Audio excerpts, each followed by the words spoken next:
Welcome to Phonogenics 101, a Riotboy production hosted by Jeremy Gloff. The podcast where people who love music discuss albums track by track. Please hit subscribe, and if you'd like to support this podcast, patreon.com/Jeremy Gloff or Venmo @Jeremy Gloff. And now, on to the music.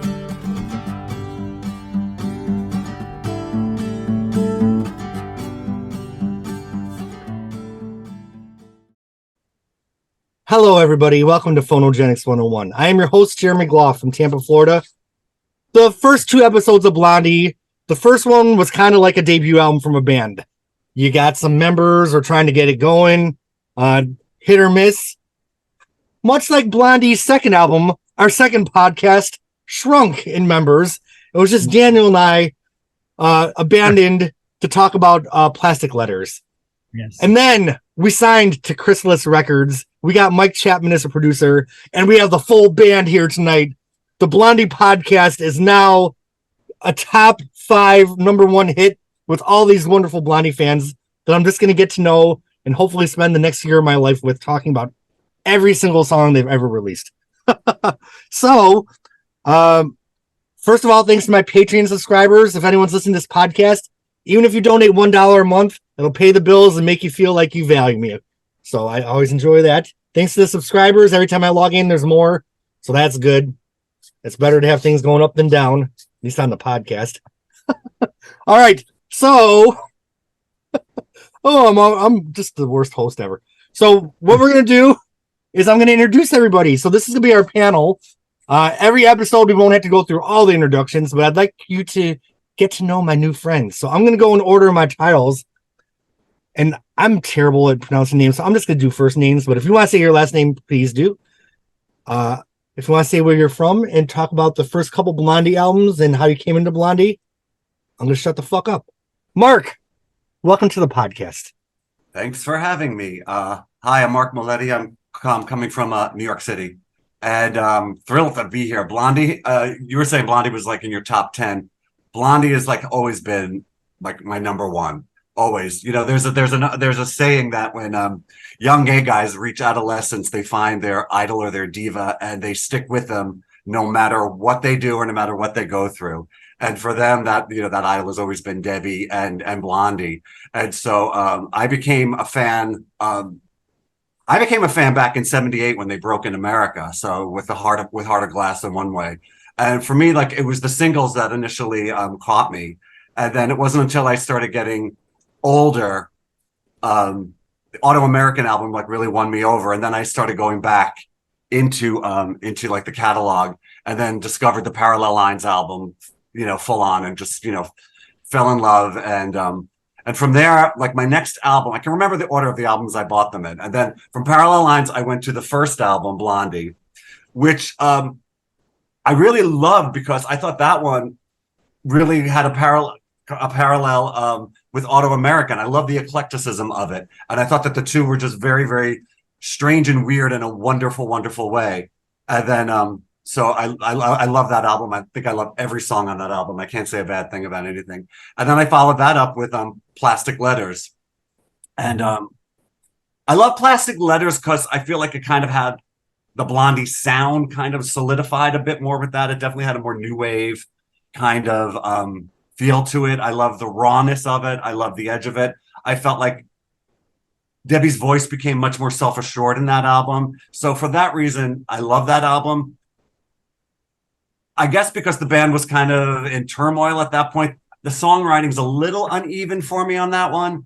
But that was like my introduction to Blondie. But I feel so blessed that I was able to, tap into that from the very beginning, from '78 when I was 11 years old or anything. So that's my introduction to Blondie. Oh, welcome to the podcast. I'm so excited to hear what you think of every fucking song. All right.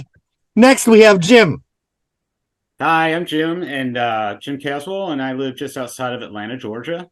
And actually, my beginnings into Blondie kind of parallels, no pun intended, Mark's experience. Heart of Glass, I just loved the, how different that was from everything else that was on the radio, it was kind of the tip of the, you know, whole electronic new wave thing coming, you know, that was going to hit us in the early 80s. And so then I just started backtracking. You know, I started with the original Blondie album, which I love that because that really seemed kind of raw, like you would have maybe heard them live, you know, before they even started recording. And then went into Plastic Letters, and there's just a lot of good tracks on Plastic Letters. I know that they were, you know, kind of in transition after losing Gary, and then I think, was it Frank that played on that album, but I don't think he actually got band credit on that album.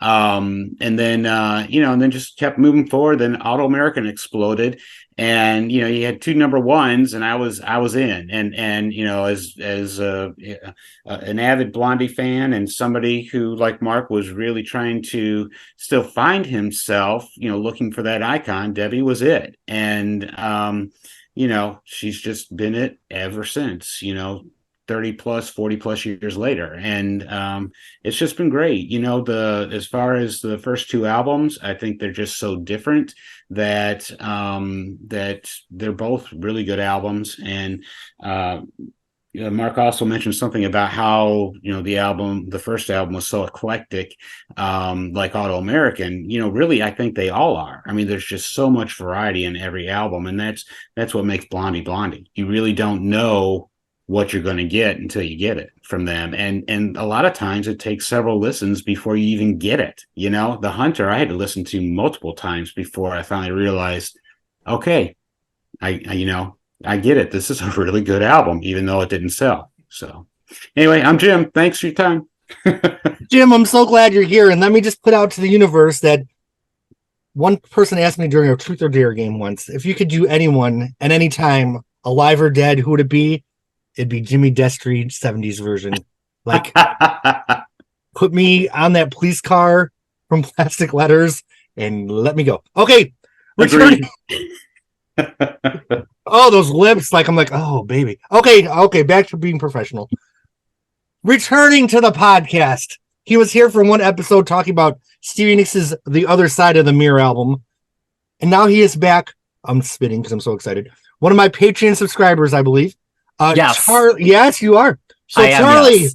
Welcome to the podcast. I'm glad you're back. Yes, so am I. I've always kind of wanted to do this more often because but my schedule didn't allow it, but now it does, so I can be part of this Blondie series. But I'm not quite as diehard as everybody else here. She's not my number one lady, but I am a fan. I'm thinking I'm the youngest one here. I'm 26, but I've always been a bit of an old soul musically, I like to think. I first heard Blondie, first song I heard was Heart of Glass when I was like 9 or 10, and my dad liked this band. He actually had the No Exit CD with Maria because he loved that song. And I'm not as well versed in Blondie as everybody else here, but I'm excited for the history lesson. I think I'll be getting that with this group here. And I love to talk music just in general. I actually have another podcast of my own, but I'm always happy to join any music discussion. And I'm very happy to be here. And this is the album I've been most looking forward to discussing from Blondie. So I'm really happy this is my first appearance here. All right, welcome, Charlie. Up next, he has showed up with some notes, and I can't wait to know what they are. Jimmy. I remember it like it was yesterday. I was in first grade. I went to the record store. The Blondie first album had just come out. I took it to the I'm just kidding. That is completely not true. I was no way that cool. I totally believed you. I discovered Blondie like probably most of America with Heart of Glass. I was kind of dumb in that when One Way or Another came out, I did not realize it was the same band as Heart of Glass. I mean, to me, the vocals sounded so different that I was like, oh. So then I was like, I liked both of them so much that I went and got Parallel Lines, just destroyed the album, just played it to death, went back to their previous, And then one thing that they did, I lived in like small town Virginia, where I was never exposed, like I was just never exposed to the New York scene or anything outside just small town America. So with through the Blondie albums, through looking at to their credits and who inspired them, caused me to branch out to explore those artists. And suddenly my music, vocabulary just became wildly different to the point of then me almost, well, not almost, not fitting in anymore in small town America. And, it just took one look at Debbie in the Heart of Glass video. And, like Jim said, you see your diva and you latch on. And I loved her aloofness, in the video. I thought it was just like sheer genius and perfection to almost look like you're kind of bored at times singing your own song. I just was captivated. Like that beauty that she has coupled with her vocals that I think are severely underrated. I don't think people in general recognize what a strong vocalist Debbie really is. But that's my introduction to Blondie. I'm so glad you're here. I think we're gonna have a lot of fun. I can tell already. All right, next. He said we can call him by his name, so let me just call you Al. Welcome to the podcast. All right, well, welcome everybody. Mine's a little different because I'm British, so my first introduction was 1978 with Denis on Top of the Pops. So broke a little earlier than you guys. So yeah, Top of the Pops, first introduction to Blondie, and just smitten ever since then. And what can I say? I mean, she was still absolutely gorgeous. And yeah, every single album. First album I actually bought was actually Best Of. So that was 1981. And then started to buy the albums, first one, second, third, and so forth. Followed Debbie around since 1990 and going on to several hundred shows, currently counting. And some of you might know me as, rather than just Al, as Big Al. So that's my introduction, 1978. I'm going to edit your name so it says Big Al. There we go. Yay! You're on brand. All right. And our last two friends here were on the first podcast. A legend in the Blondie community. He's done so much, and I'm so glad you're on the podcast with us. And Barry, thank you also for spreading the word and having all these friends come. I think we're just going to have so much fun moving through this whole discography together and really getting into depth. So let me introduce the one and only Barry Kramer. Yay. Well, greetings, everyone. It's a pleasure to be here.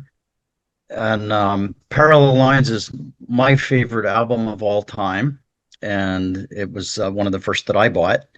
I knew about the band a little bit before then from some radio play. But by the time that I saw them performing on the Midnight Special, I was so taken that Blondie became a central part of my entire adult life. And I finally was able to meet them in June of 1990, about 6 months before I went on tour in England. I'm confusing two things. In 1993, so about 3 years later, in November is when I went on that tour, and I met Big Al Harland, who has joined us today. He just got back from the UK actually for some of the Blondie gigs, and I am Blondie's official archivist and been friends with the band pretty much since I met them.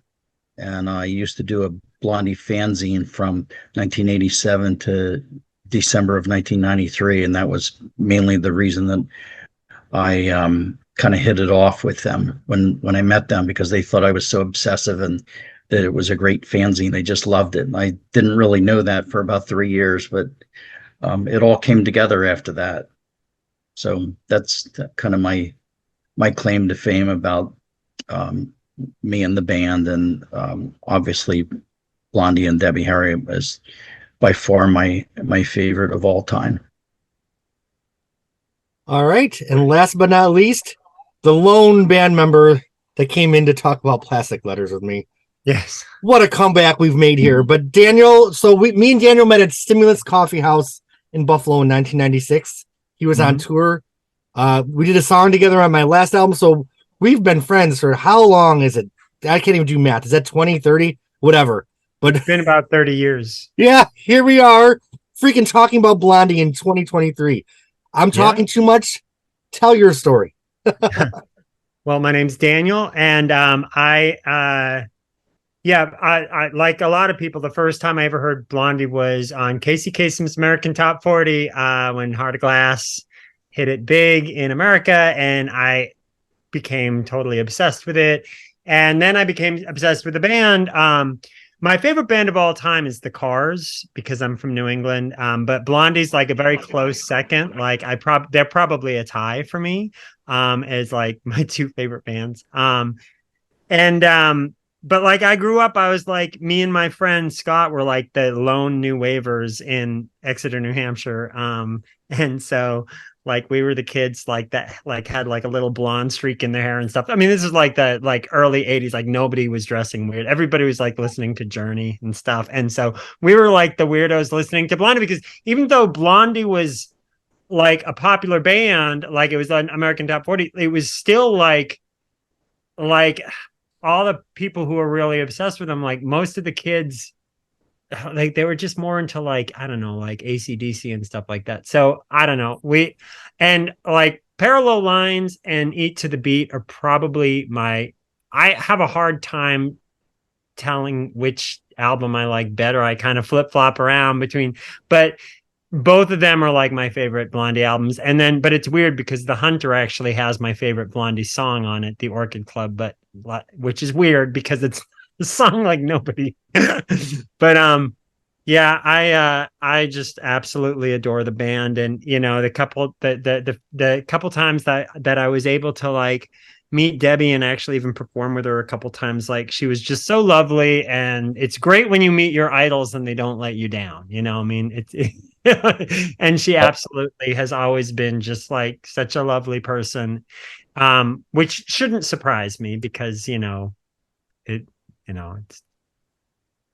so anyways, that's who I am, and I can't wait to talk about this album. All right, and a little quick history from me. The first present I got, well, one of the first presents I got when I was a kid, a lot of kids collected toys. Well, my cousin Kevin bought me the Best of Blondie when I was 6 years old, and that was the first vinyl I ever got, and I had all the Blondie albums collected by the time I was in first grade. So other kids would bring like toys to show and tell, but I'd bring my Blondie records. And the first Blondie album I got as a new album was Hunter when I was 7 years old. So I've been with Blondie. I remember Heart of Glass. My mom used to clean houses when I was a kid. So I remember Heart of Glass. My cousin had Eat to the Beat because that was a huge release when it came out. So I remember, looking through his records. And Debbie Harry, I guess she was my first diva. And I stuck with her. Other divas came along, but I always loved Debbie. I bought all the solo albums. Some of them I didn't listen to until years later, but I bought them. I had Deprivation right when it came out.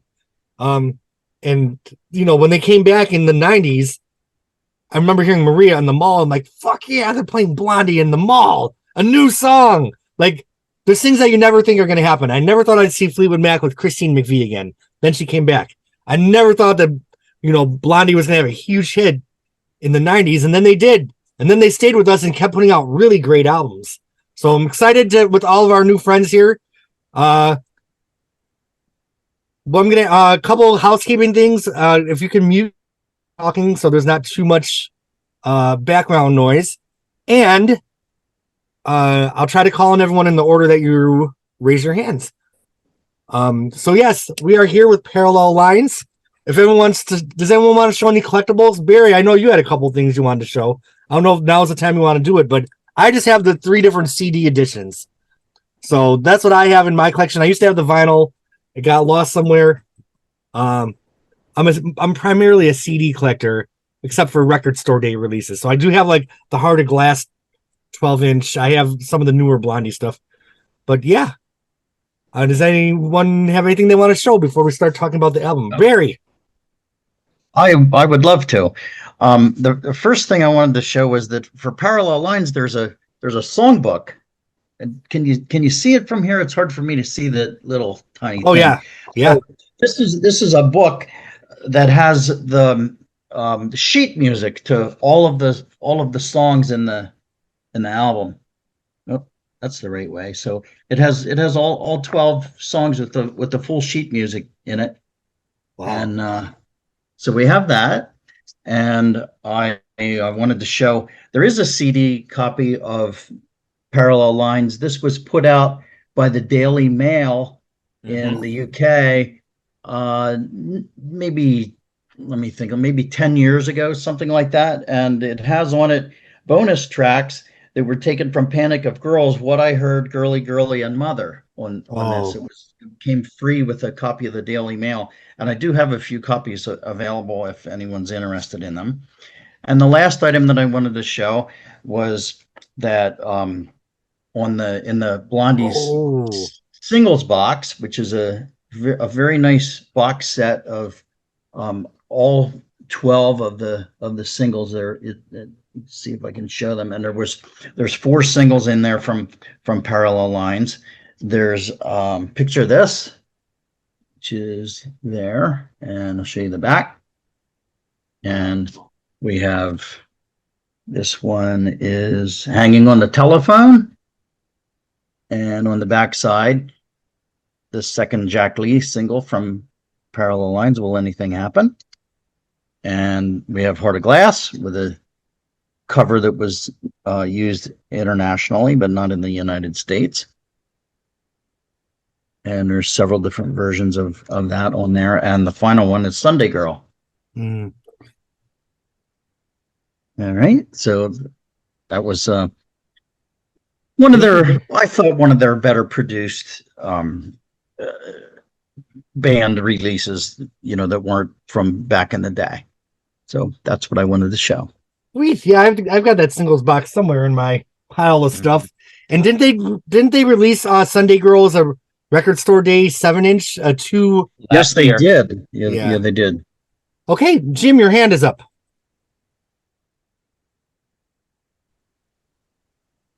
Sorry, I had to unmute. Well, like Barry, I've got the album. I've got it actually 3 ways on vinyl. And I have some of the original singles that came out. Well, some, not many. This is the Hanging on the Telephone single from the UK, I think. And if you'll notice, it's the same cover as the Sunday Girl single. But on this one, it's got the French version of Sunday Girl. And I Know But I Don't Know, which I can't wait till we talk about that song. That's probably one of my favorite songs on this album. And then I guess this is the American release of the Heart of Glass 12-inch. And what's unique about this one is there is an instrumental version of Heart of Glass in the back that, if and Barry can correct me, he would know better than me, but I don't think this instrumental version's ever been released on CD before, and it's a different time length than any of the singles, any of the album versions, or anything. So it's really kind of cool. Wow. Now, and have you ever looked to see if that instrumental version's on YouTube? I have not. All right. Any other collectibles anyone wants to show before? Okay, Jimmy. All right. Just because, I've got like the CDs and all this stuff, but this is kind of a DIY. I'll show you. Are these shoes? Oh my God! And they say Blondie back here, but I had them made for myself. Holy shit! I think you just won. You won the podcast. So that was my show and tell. Well, my God, I've fallen in love with all of you already. Can we all meet at a Blondie concert in New York City and all be at the concert together? I'm sure I'll be there. All right. Well, the first, any other collectibles or anything before we start going? Usually what I do next is the album cover. So the first album kind of had, the girl group thing. Plastic Letters was a little gritty with the police car, but how fucking sleek is this? one of the most iconic album covers of all time, in my opinion. With the skinny ties, Debbie in white, the band in the black suit coats, the parallel lines. I just think this is genius artwork here. I think if anyone says Blondie album cover, this would pop into people's minds. So for the longtime fans, or even the newer fans, does anybody remember the first time they saw this album cover and what they thought? Mark. Yeah, I can actually remember the exact time I saw. I was in Corvettes back in the day. Does everyone remember Corvettes? It was like a department store in the 70s. I think it was regional to like the Long Island, New York area. But they had their record section. It was like any other thing, but they had like the Blondie promo on there. And I just remember when the second I saw that, I just, I was kind of at that age where I was like kind of growing out of my kid music and growing into more adult music. And I remember I looked at that and I was like, oh, that album is way too tough for me. I was just like, it was like the coolest, like rebellious kind of thing that I ever saw. And just like seeing that woman, I hadn't put in placed the connection between like Heart of Glass or any of the singles. I just remember seeing that image of like that really, really tough woman with these like really sleek, cool guys behind her. And she was beautiful, but she was, strong, and she was all these contradictions. And, she was blonde, but she was kind of brunette. And then of course, and I was also taken like by that armband, because I was like, what's the deal with the armband? Is that supposed to be, cool? Is she shooting up? What's the deal with that? And I just thought it was kind of edgy. And I was like, my mom would really hate if I had that album. And I was very intrigued by the whole thing. And I just remember being the first time I've ever was really just impressed immediately by like an image, and it left a very lasting impression on me. So I love that album cover. I've heard that Chris or Debbie have said over the years that they weren't exactly thrilled with it and it wasn't exactly what they wanted, but I think it's classic. I love it. Yeah, it's definitely iconic. And I'm from a small town. I'm actually from Fredonia, New York. It's a small town about an hour outside of Buffalo. And I remember my aunt's like, she's on heroin with her thing on her arm. I'm like, don't talk about my Debbie Harry that way. And I also want to mention, like, even the typeset is iconic. Like the font here, I feel like from ground up, everything about this is just perfect. Okay, anyone else want to jump in and talk about their thoughts about the album cover? All right, well, we will move on. So, I did a Prince podcast, and we only made it through, like, 1995, because after that, I just, I couldn't do all the Prince albums. But a gentleman named Marcus joined, and he created the Marcus scale. So after every song, we do thumbs up, sideways, or down. I feel like all the parallel line songs would be thumbs up for us. But I like to do it just, it's kind of fun to see what everyone thinks of all the songs. So let's jump into the track by track. When Blondie left us with Plastic Letters, it was with Cautious Lip. So if you're around at the time, what's this band going to do next? Well, you hear of now it's just cell phones. I bet some of the kids hearing this album don't realize that phones actually like made different sounds back then.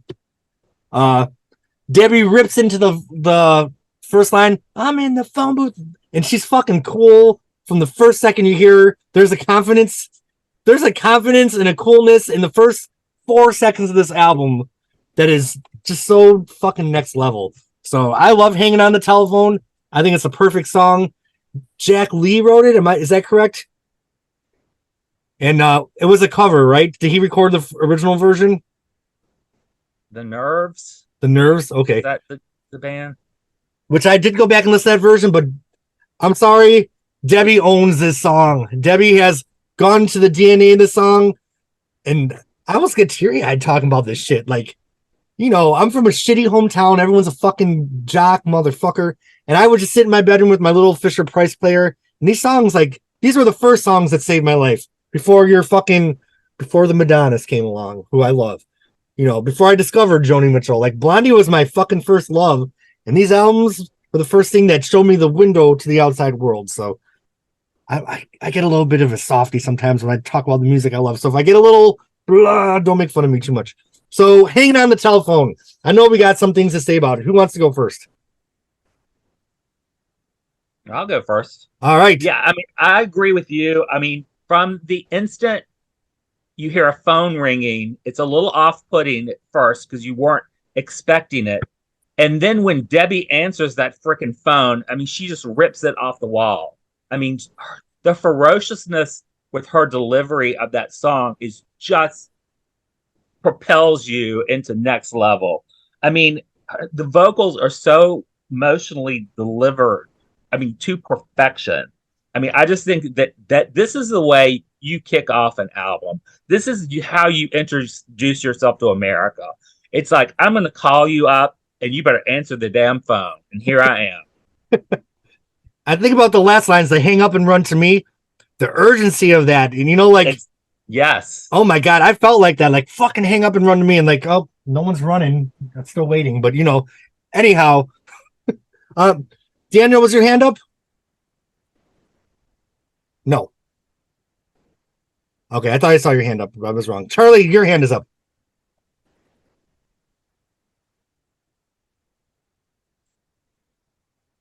Oh, you're muted, friend. You're still muted. Let me get you unmuted there.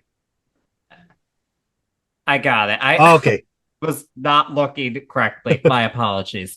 I should know this app better. I use it all the time. But yeah, this song, I've always thought this is one of the best album openers ever of any band, any song ever. It's pretty perfect, and it's a perfect concert opener too. I'll say that.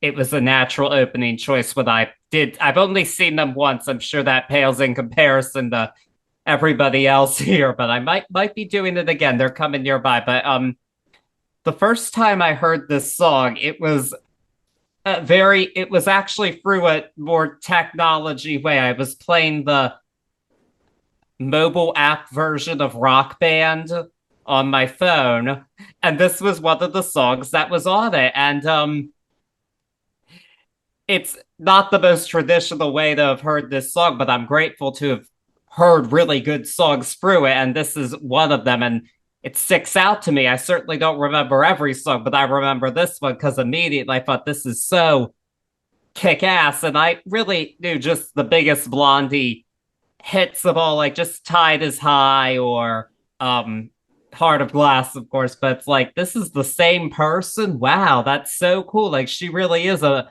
badass rock star, and I fucking loved it. I've loved it ever since. Always been one of my favorites from Blondie, for sure. I also think of the sonic sound of the album, the production that Mike Chapman brought to kind of elevate the band to a more, I guess you could say commercial, but to me, this is the best kind of commercial because, I guess when you think of commercial music 2023, it's not the same as 77, 78. But to me, like, Clem's drums are ferocious on this album. The guitar solo is so fucking good. Jimmy Destry looks so good. No, I'm gonna stop with that.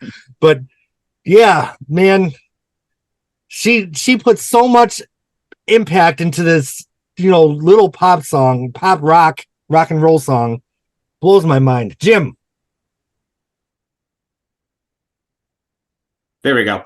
Yeah, I mean, I agree with you. I mean, when Mike Chapman stepped in, he put a lot of technique into there that really kind of heightened what the good stuff they were already doing. One of the things I noticed that I made note of throughout the whole album is that there's a lot of backing ground vocals on these songs. And we're not talking just one or two singers in the background. We're talking about, maybe like the whole band or, 6, 7, 8 people backing her up on like the chorus and this and that. I mean, you hear it on, a bit on Hanging. You hear it on, Picture This and Pretty Baby and, I Know But I Don't Know. And I mean, almost through the whole album. And to me, that makes Debbie and the band and Chris and Jimmy and Nigel and Frank, because they all contributed to this album.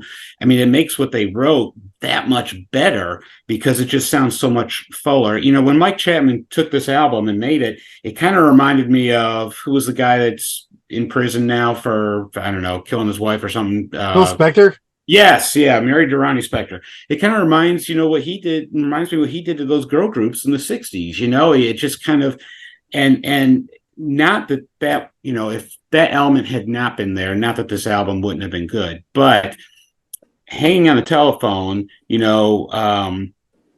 starts that off with that, a little bit of that choir thing. And I tell you, the thing that really drew me to that song, and I'm going to kind of mirror what Jimmy said, is that damn phone ringing at the beginning of the song. It's like, that doesn't sound like my phone at home. It was almost like a European type phone ringing. And I thought that was just so cool at, 10 years old, hearing this, and it just drew me in. So it's almost taking my breath away how good this song is. Like, it's so fucking good. Daniel, your hand is up.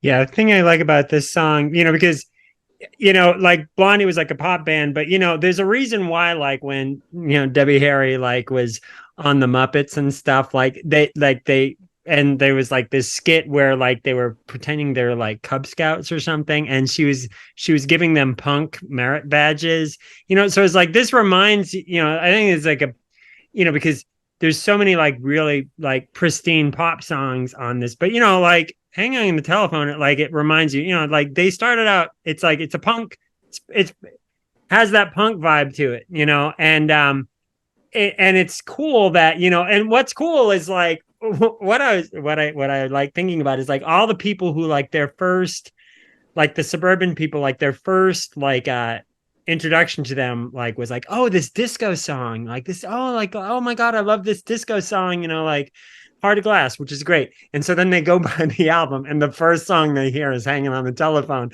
And that's the thing that's why I think it's so awesome, is that that's the first song. And so they put the album on, like, oh, we're gonna hear like, like some disco music, and then it's like, I'm in the phone. I love thinking about that. So anyways, I just think that's funny to think about. Man, she rocked America for sure. All right, Mark, your hand is up. Yeah, the one thing I wanted to add to the Hanging on the Telephone, like, there's the event of the song. It was, I remember it was like 2008 when they toured the 30th anniversary of the album. And I remember when it came out, I was in New York, I was working, I was doing pretty well. So I went and bought a dozen tickets. And for every kid who was under 30, I took them to see Blondie. And I was just like, and they're like, who? And I was like, no, I'm going to take you to see the band. And they kind of had a slight impression. And the second they came out, hit the stage, and like, you got that phone ring, and then I'm in the phone, boom, and then Clem hit the thing. They were just captured. And it's just like one of those things. It's just, it was like, a great opener, of the album. But even like that concert, they just hooked everybody. And the next day they were like, that's what a band is supposed to be. That's what a front person is supposed to be. And I was, just so happy. And I just always associate Hanging on the Telephone with that moment. And it's just, one of my like Blondie memories. And that's all. Oh, I fucking love it. All right. Does anyone else want to talk about Hanging on the Telephone? Well, I don't know about anybody else here, but I give the song like 10. If I had 10 hands, it's all thumbs up. So I feel like I don't expect to see too many thumbs down on Parallel Lines. All right. So the album fucking kicks us in the balls with the first song, or vagina, whatever you have. But the second song, one way or another, she's gonna get you. Like, talk about a 1-2 punch. This song, like, I will, like, it's like kind of heartbroken and urgent as she sounds in the first song. She's a stalker motherfucker in this song. I will drive by her. Like, she is owning these songs and becoming these characters. So who was it that said about Debbie singing? The characters that she can portray through her voice and the emotions, there's such a big range. Mm-hmm. Like, even in these first two songs, the range of her talent is mind-blowing.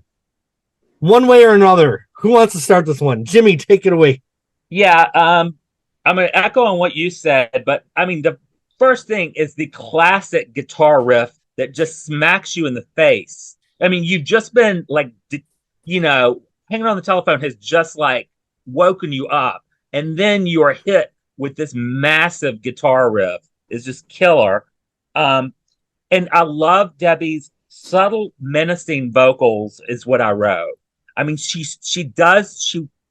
carries that line from, seductive to menacing in there. And what a growl within her voice. You really hear it in one, like, that's why I didn't realize it was the same band as Heart of Glass. I mean, the vocals on Heart of Glass are so ethereal and, up in the air, but not on one way or another. She is down in the gravel, in the dirt. She's going to find you and look out. And then the other thing that I made a note of is the end of the song, how it was interesting, how it's kind of do the spoken kind of sung vocals at the end of the song. I thought that was kind of very unique, and you didn't really hear. I don't remember hearing a lot of that in other songs at that time. But I just think that her vocal delivery is just amazing in that song, and it's classic rock. Oh, and one other thing, just rando. When I went to Universal, maybe it was last year or the year before. Anyway, there was a Guardians of the Galaxy ride, and they have a series of songs that will play during your ride, and like one of them is Earth, Wind, and Fire, and could have been anything. Mine was One Way or Another. I was like, I don't even care that I'm on a roller coaster. I'm hearing One Way or Another, and the screaming masses of people. I mean, that's what I was talking to the people. They were like, "What did you think of the ride?" I said, "What did you think of the song?" More importantly, I remember being a kid and being in the supermarket checkout. I'm like, "Yep, just like the Blondie song." And then she's talking about like rat poison and stuff. Like, oh my god. Okay, we have Daniel, then we have Jim. I think it's the thing that's funny about this song too is like you hear it and it's like a really fun song, but it's kind of like, I mean, because it was actually about, because she had a stalker, like she was dating a guy and like he was, and it's weird, like it's kind of like the Sarah McLachlan song, like where she has, like she has a song about a stalker too, Possession. Yeah, and it's funny because like you'll be listening to this song and it's weird how like that's the weird thing about art for me, is that how like you can have these like really, because apparently at the time like the guy was a guy, like an ex-boyfriend of hers, and she actually had to move, so it's funny how art can take something really traumatic like that and turn it into such a fun song, like a fun song, and you wouldn't know like, wow, this was actually a really traumatic thing that happens to her, but that's the cool thing, like the fact that she was able to take that and like turn it into something that is like, I mean, I literally just heard the song at Kroger the other day, like, and people were like buying their groceries and like One Way or Another, and it's like, yeah, I mean, it's weird how like events can like take on a life of their own, and like now it's just this fun song that we all listen to and it's awesome, and I agree about the guitar part. Is one of the best guitar intros to anything. So I just looked at the credits. This is a Debbie Harry and Nigel Harrison collaboration. So a little shout out. Not only does Debbie's vocal talent need a little recognition, but I think her songwriting also, like there's definitely that Debbie Harry stamp where a turn of a lyric or anything is so signature to her intelligence. Okay, Jim, you're next. Yeah, well, first of all, that guitar riff at the beginning, I mean, that's iconic. That's like any other song you hear, the first two notes of the guitar, and you're like, oh, that's, I don't know, Stairway to Heaven or Sweet Home Alabama. Oh, that's One Way or Another. I mean, as soon as it hits, you know it. I mean, that's when, they should have known they had a hit, because it's just so immediately recognizable. And then Jimmy was talking about the thing at the end where she's doing the choir with the kind of spoken part. The thing I love about that, and this is the first time, as a young kid, I really understood what stereo did and stuff, but you had her talking in one ear and then singing in the other ear, and then in the background you've got the sirens panning left and right and left and right, and I'm like, oh my god, am I out in the street and this guy's she's chasing this guy or what? And it was just the coolest thing as a 10, 11-year-old to hear that. And that really hearing that song was what got me interested in like, I don't do it for a living, but it's more hobbyish, but like music production and things like that, because it's like, wow, look what they can do with the sounds here. And had I not ever been introduced to one way or another, I would have never had that, little mini epiphany of myself, what my interests were. But and the growly thing, I can't remember who was saying that about the growl sound. It might have been Mark. You hear that a lot in a lot of the songs here. She really pushes that kind of almost grungy,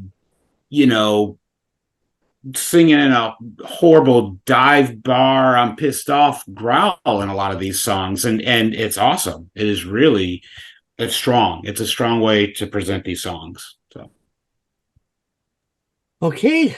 Does anybody else wish to comment on one way or another before we keep things moving? You know what? I'm not even going to bother with the thumbs up on this album. Everything's. Is there anyone that disagrees that we're just like, why bother with Parallel Lines? This is one of the best fucking albums ever made.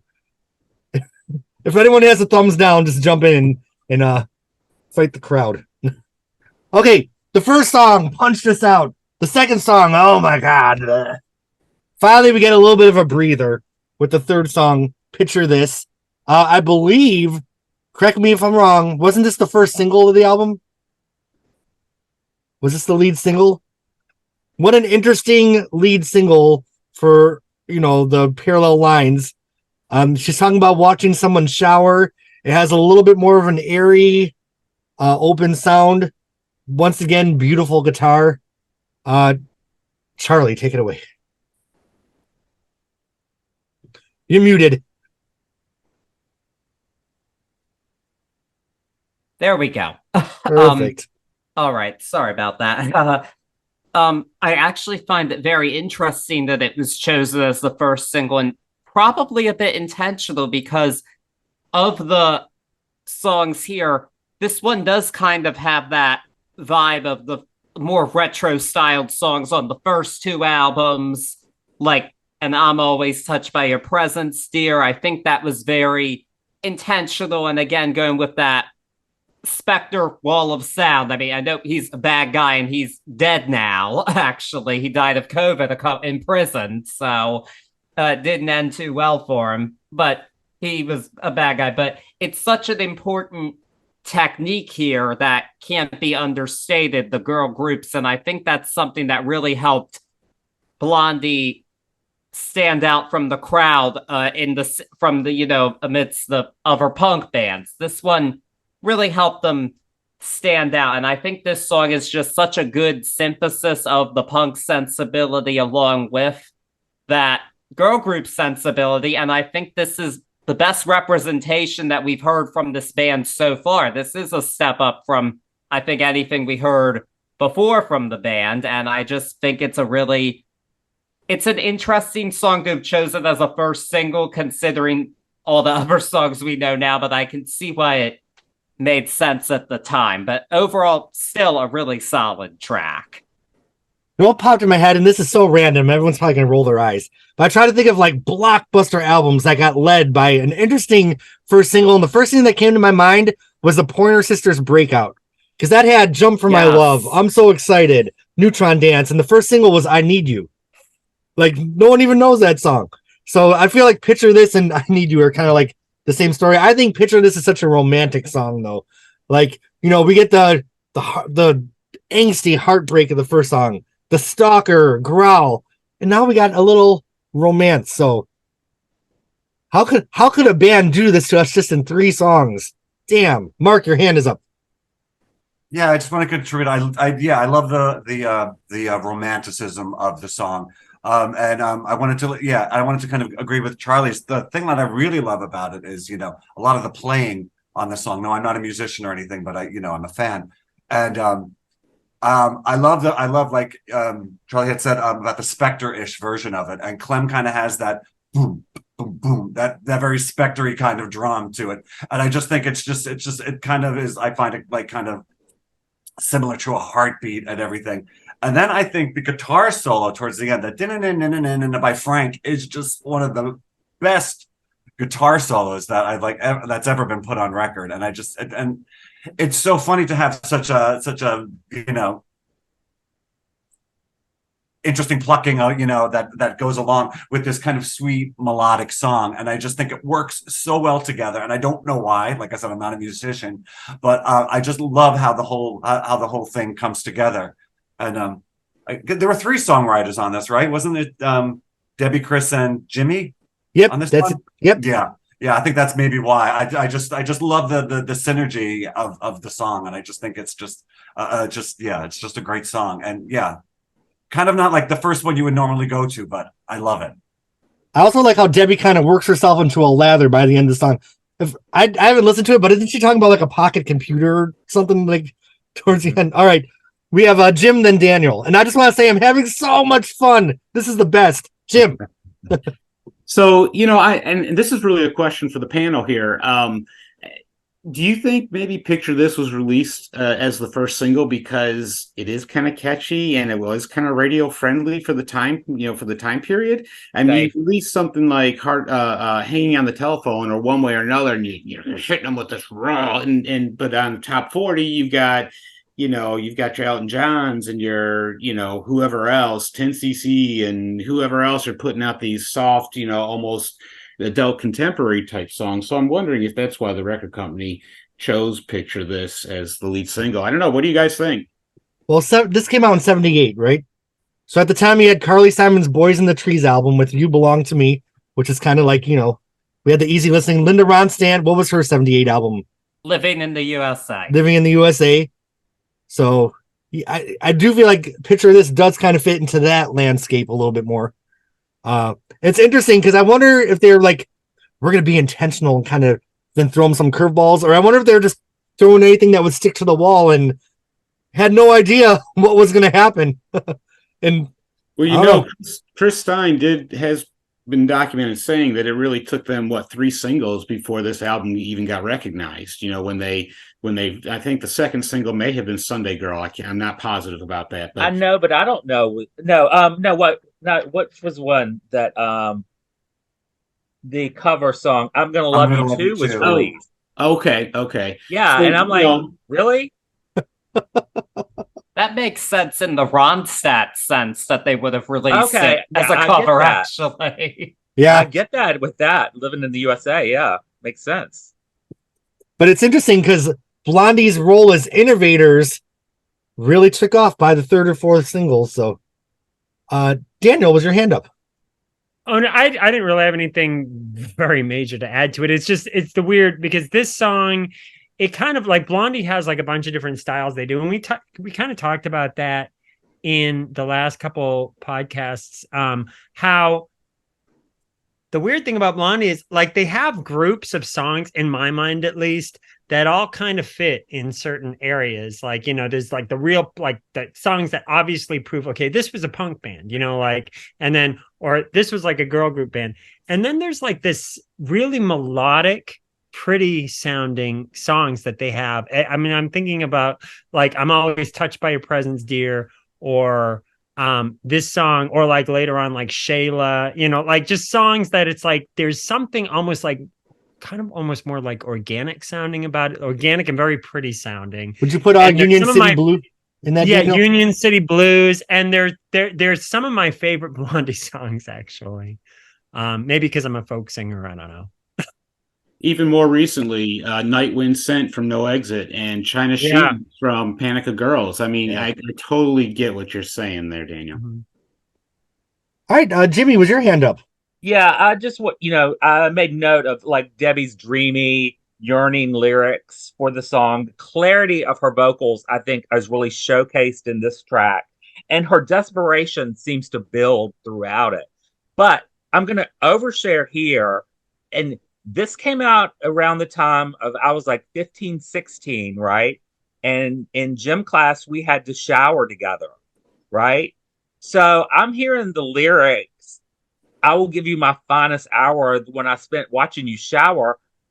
And it was like, oh my God, I'm like recognizing exactly what she means, because like here I am showering with my best friend who I'm secretly in love with in like, middle, like in junior high. So it was like, I felt like her lyrics were like speaking direct. It's like when I heard it on the record, I'm like, oh my God, she's like singing my life right now.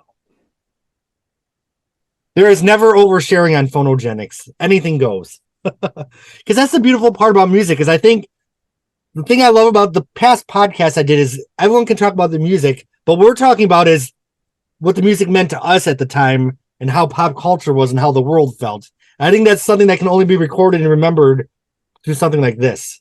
So there were a couple guys in my gym class where I used to get boners in the shower. So anyway, I'm going to overshare myself. Does anybody else? Okay. Does anybody picture that? Does anybody else want to say anything about picture this before we move on? All right. Song number 4. A song that I believe Debbie wrote while she watched Chris fall asleep in the TV screen light. Is that something I'm remembering correctly? They just keep banging us with these different vibes and fade away and radiate. What beautiful lyrics. It starts off as such a slow burn, and then it takes off. This is just a magical song. I love this song. I love every song on this album, so I'm just gonna be like repeating myself. Mark, take it away. Yeah, I think it's some of the best lyric writing. Was it Debbie and Chris who wrote it, or was it just Chris? It's just Chris. It's just Chris. Because I thought it was just Chris. I had heard an interview with Chris recently where he said he was never fond of his lyric writing, which I'm amazed, because I think this has some of the best lyrics that have ever been put onto music. So I mean, I just can't praise the lyrics enough. And the other thing that Robert Fripp's playing on this, the guest appearance of Robert Fripp, it's just phenomenal. It's right up there with for me, it's right up there with Heroes, is playing on Heroes. I just think it's amazing. I just think he's an amazing talent, and I think it just added so much. I just love how the song starts out so, once again with that drum beat, and then it just kind of goes off the hook.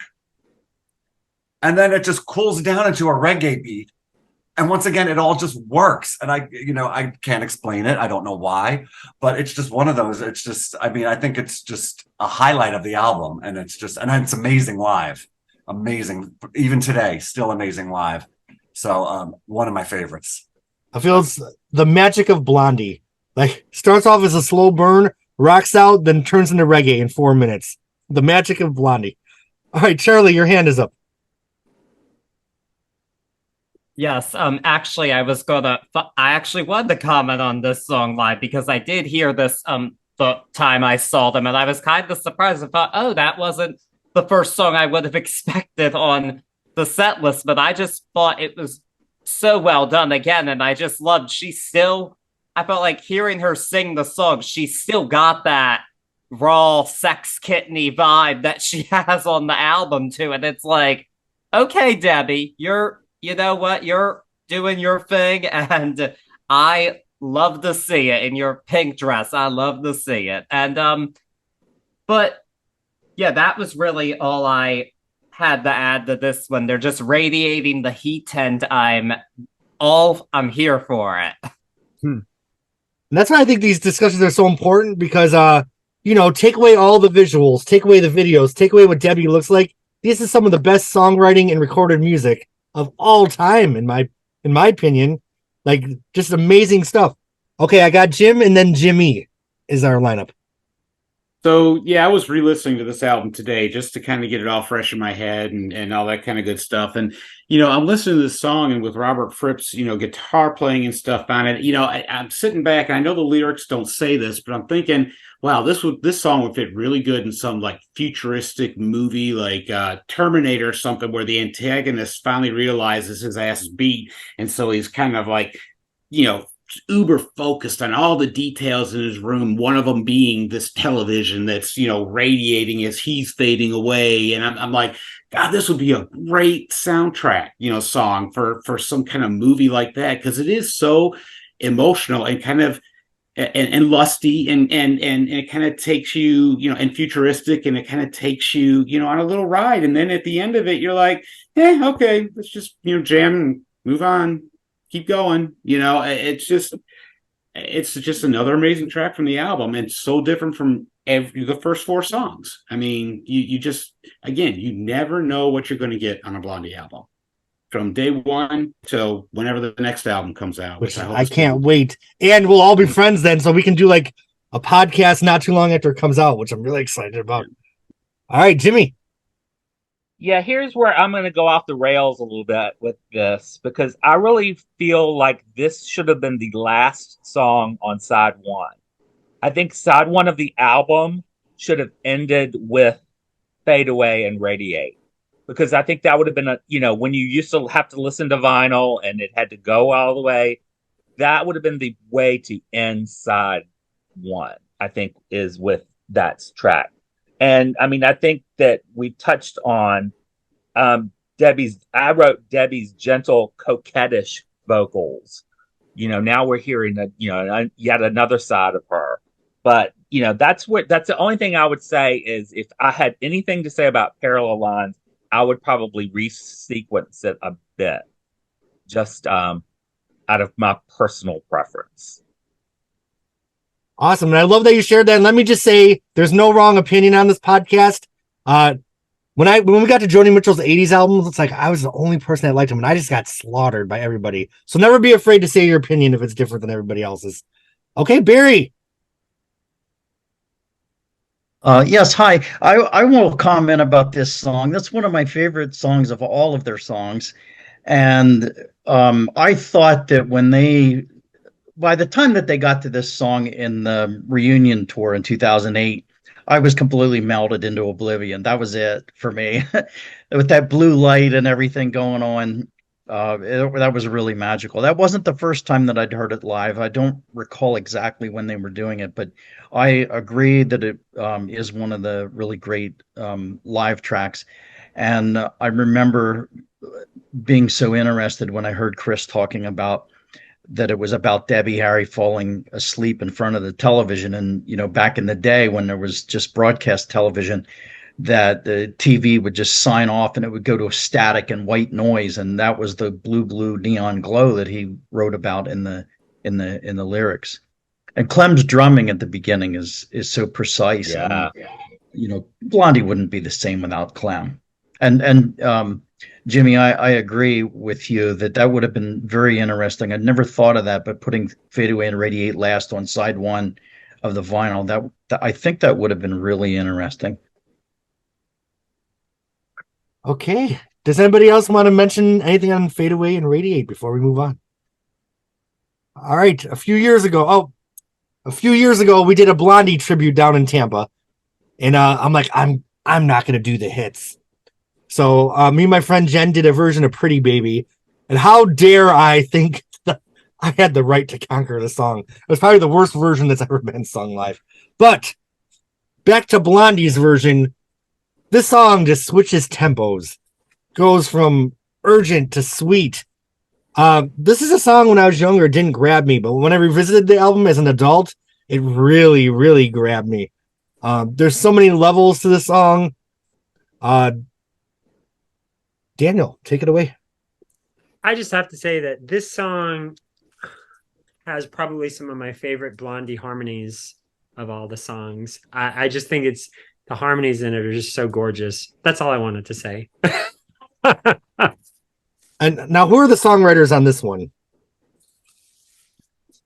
Debbie and Chris? Yes, Debbie and Chris. So, a Neo Nebula, these are such signature Debbie Harry lyrics. Like, I feel like no one else could write these lyrics but Debbie Harry. It's just such, I love Pretty Baby. All right, anybody else want to talk about this one? I'm not the only one that loves the song, am I? Okay, Jim. 2 words. Brooke Shields. Wasn't this song written with her in mind because she had done the Pretty Baby movie? And if you look at the lyrics, if you look at the lyrics of it, it's like, that's who this is about. I mean, you look so heavenly. Oh my gosh. I had it. Incense and peppermints. I mean, that's the, childlike. I mean, what was Brooke Shields, 12 years old when she made that movie about hookers, and so this song, if I'm correct, I believe was kind of inspired by Brooke Shields' role in that movie. Yeah, I think you're right with that. I think that this song for me is like one of the most poppy, almost girl group like kind of songs in there. But I think that Debbie really has a chance at the end of the song to really like wail and kind of show off her voice, right before the song ends. So, you're getting her like cute poppy girl group almost vocals, and then she can kind of hit it out of the park as the song ends. Great pop song. Yeah, I love the what that she does at the end. It's so powerful because she's giving it her all. Yes. Okay, we got Charlie, then Mark. I just now learned that it was about Brooke Shields, and I'm so happy I know that. I already liked the song, but now I like it even more because of that. That's so awesome, and that's even Pretty Baby is also the name of Brooke Shields' documentary on Hulu. Highly recommend if you haven't watched. I loved it. I loved it. Yeah, what an icon right there. Brooke, that's all. All right, Mark. Yeah, I just wanted to add that initially it wasn't one of my favorite. I think it's a good song, but initially it wasn't always one of my favorite. And it was it's like many Blondie songs. After many listens, you really start to get the nuances and the subtleties of it. And it's just, I think it's some of Debbie's best lyrics that she's ever written. I just love the lyrics. And then knowing later on when I was reading biographies and stuff that Debbie had no idea what she would, like the night before she recorded it, she had no idea what she was going to sing, and that she came up with those lyrics the night before. It's just kind of like, it just, desperation and inspiration just creates some like really, really amazing art. And I just, I just love that story. And I love how that whole song came together. So that's all I wanted to add about that. I feel like this song kind of like emanates a neon glow that doesn't even exist anymore. Like it's just a portal to a time and a feeling that is so captured by this song, and in this modern world of now, I'm just glad this song exists because it's like a portal back into that feeling. All right, any other thoughts on Pretty Baby? All right, we're rounding out the end of side one of the vinyl with I Know, But I Don't Know. What is she? She's your dog, but not your pet, and then they're barking. This song was one of them that I like it, but it's not one of my favorites on the album. So I don't have too much to say about this one. I think it's a serviceable end to the side, but like this lineup of like you're starting with Hanging on the Telephone, one way or like we're definitely just went through some of the best recorded music of all time, and it has to end somewhere before you flip over the record. So what do you guys think of the song? I'm curious to hear if you have any huge fans of it or if everyone else kind of feels this thing. Jim.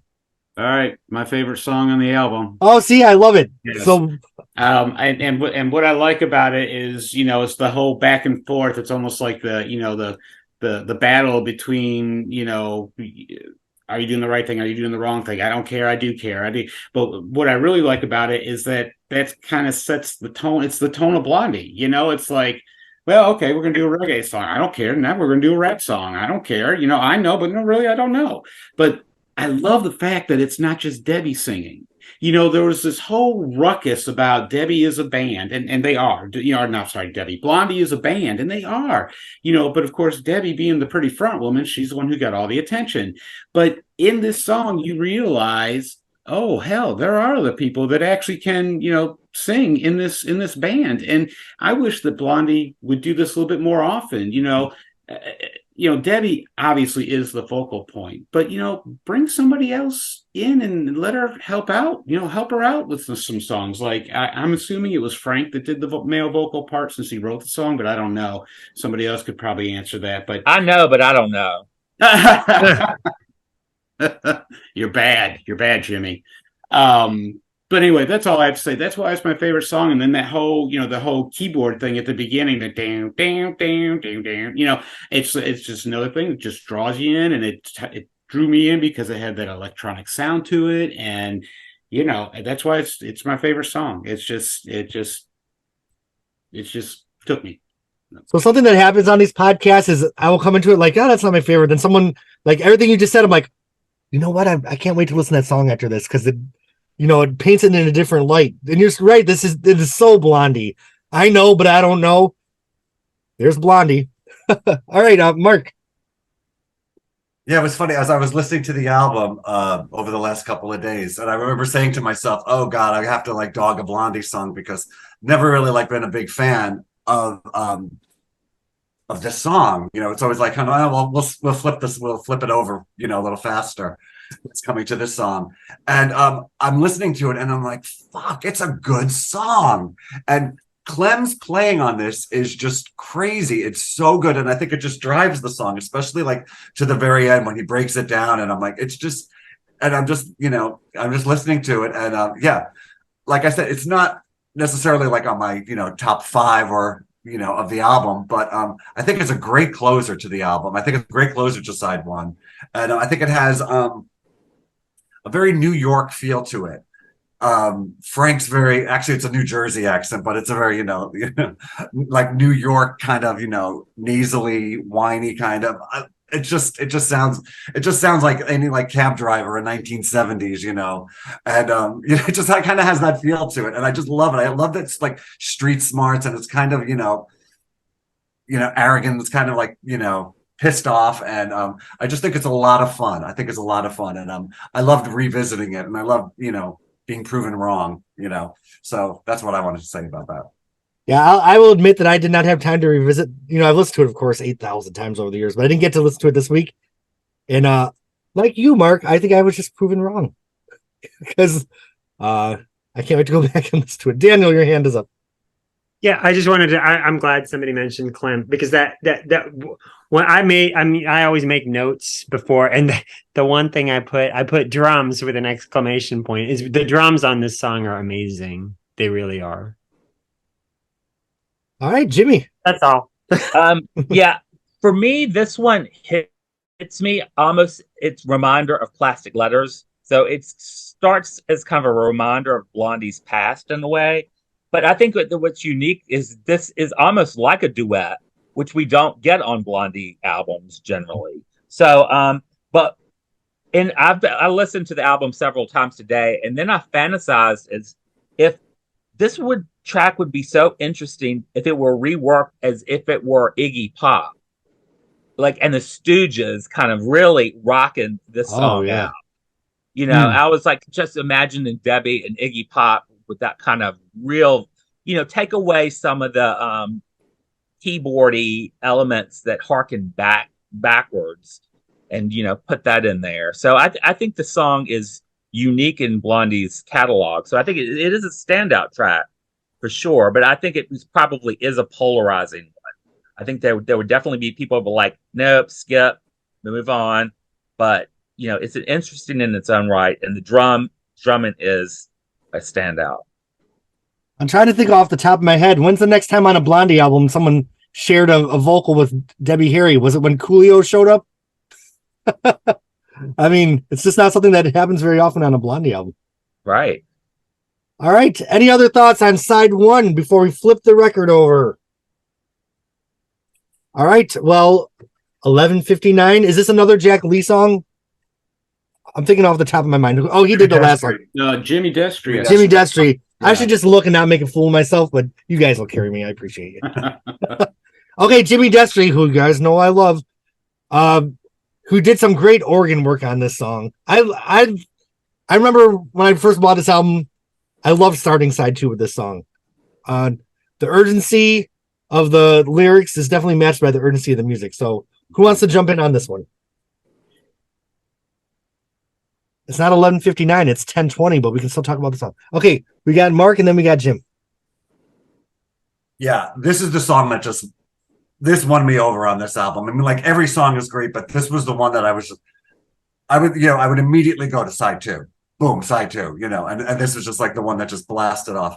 And it was very funny. As a kid, I was just like, you know, I was like, what are these lyrics? What is this woman singing about? You know, and then, like, as I get older and stuff and start deciphering, you know, what are these lyrics about? And you know, it's obviously apocalyptic and stuff, but it's, you know, it's about hooking up before the end of the earth, and, you know, it's just about, and it's very sexual and it's very sexy, and I love the desperation in Debbie's voice.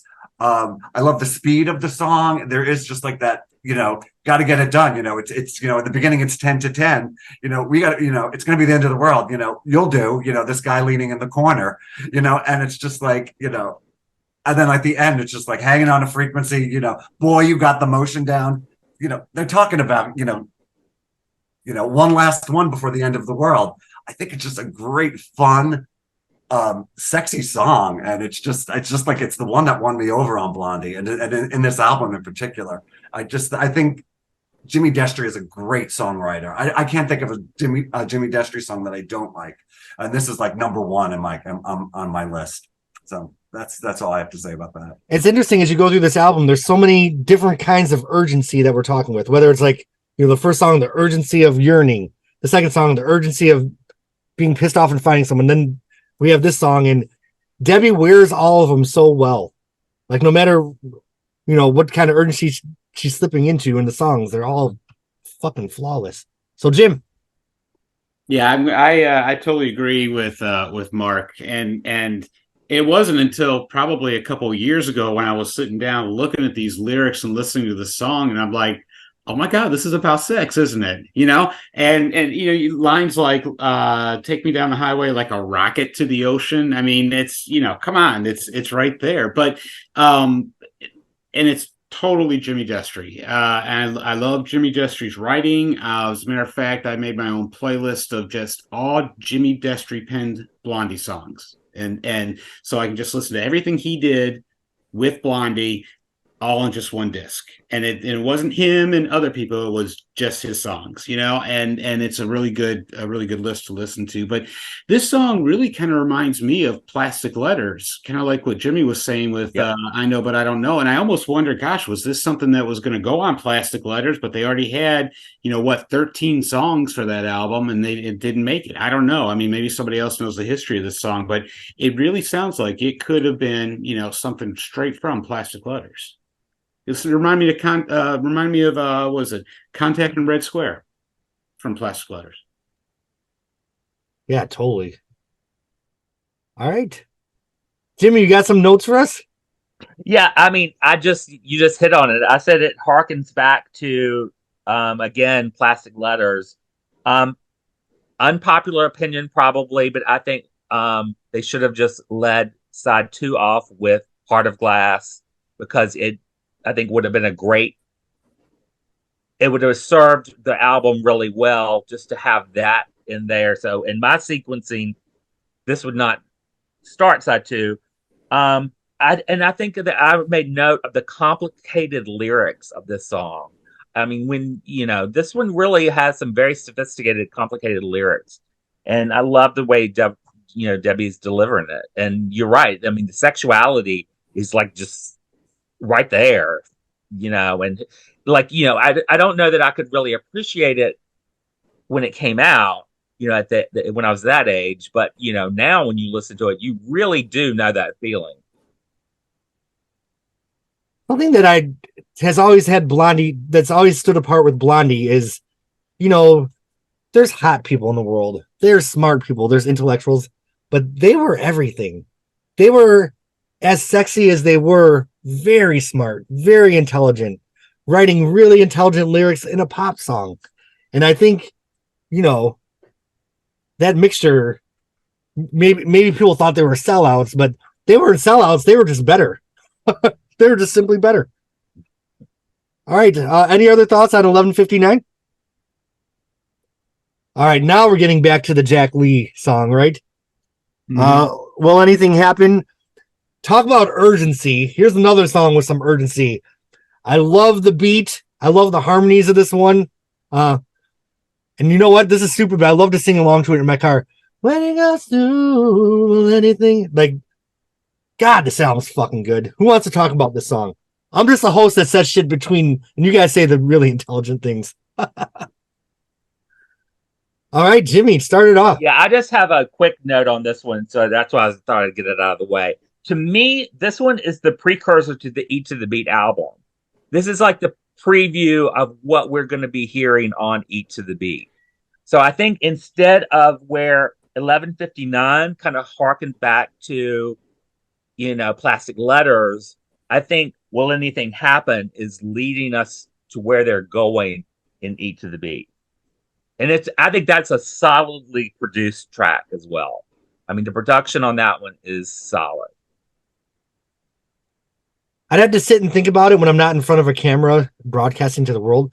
But I feel like on every Blondie album, there can kind of be the one song that goes backwards and then the song that goes forward. And I'd have to sit and think about it. But I'm not gonna waste everyone's time doing it now. Does anyone else have anything to say about Will Anything Happen?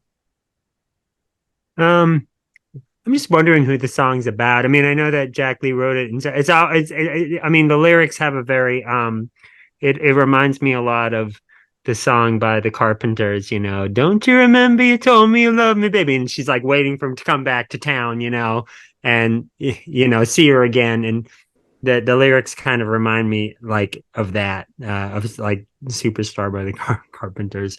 And so it, you just naturally wonder who it's about. And do you know what part really hard is like precursor to Each of the Beat for me is the very last couple measures where they're like it kind of reminds me of some of the stuff that they were sonically doing on Atomic even. So Barry, your hand was up. Yes, I wanted to comment that they recently added this into the set lists in England when they were just touring. And obviously that was a nod to Jack Lee's passing recently. All right. Any other thoughts on Will Anything Happen? All right. Next, we have Sunday Girl. I'm just going to say it's a perfect song. I love this song. I loved it the first time I heard it when I was a kid. I love the French version. I love the English version. Okay. We have Charlie. Then we have Mark. Yeah, this one, I just have to say, I love the backstory. The fact that it was inspired by a cat running away, I think that's awesome. And, but what's really genius is even though it is inspired by this thing that's really very sad, it's so hard to lose a pet, whether they've run away or pass away, it doesn't always make for great, like, songwriting, but I think in this case they were able to personify it to an extent that it was able to work really well. And that's just a genius band right there, in my opinion. That's really all I can say about that. Like, that's genius. I feel like I keep talking about the word urgency, but even the chorus of the song, hurry up and wait, hurry up, hurry up. And the guitar, I love the guitar on this song. Okay, Mark. Yeah, once again, getting back to Chris and saying that he wasn't always fond of like writing lyrics. Some of the best lyrics and some of the most clever lyrics, cold as ice cream, but still as sweet. I'm like, that is just genius. That is just genius. And I just love like the earnestness of this song and just and I had once heard Chris say that he was inspired by the old 60s song Georgie Girl. And that's where he kind of got the idea for Sunday Girl. And it just has just like that it just has a fuzzy feeling to it. And just a very, very, I love it. And yeah. And I just, and even the, like the hand clap, and I just think it's just charming in every way. And yeah, that's all I can say about it. I feel like it retains some of the charm from the first album, but kind of parallel lines is it. All right. Anybody else want to talk about Sunday Girl? Jimmy, you got some notes, don't you? Yeah. I think when it starts off, what strikes me is it's almost a nursery rhyme quality about it. And I think there's something comforting in that. And it does have the girl group like kind of chorus. So I think it is something that's a little nostalgic in all the right ways.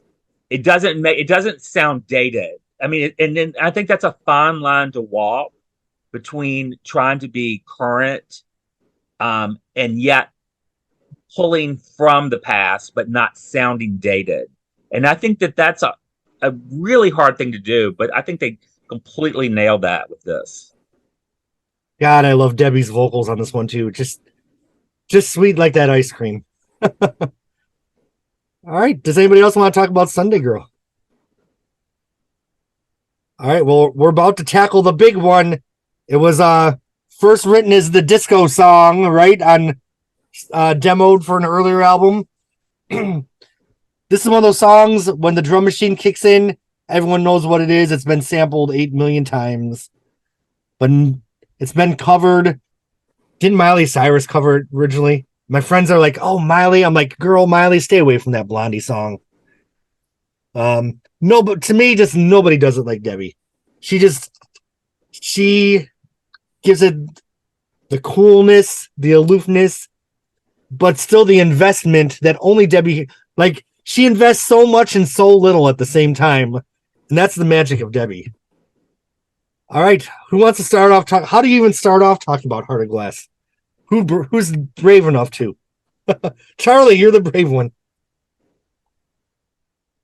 Yeah, I'm gonna be the brave one here, but you're right. It's just that effortless cool. It's all over. My therapist even said Debbie Harry's just the coolest person ever, and yeah, and it's because a song like Heart of Glass. And what's most notable to me about this song is how do you make a disco song that doesn't sound like the rest by this point in time? Because so much had already been done. I mean, we'd already really tread the most ground with it by this point. We already had I Feel Love and Saturday Night Fever, and who else can do it? Blondie, apparently, a punk band. But it just shows that they were the rebels. They really went against the grain and did it better. And again, 10 out of 10 song, to put it lightly.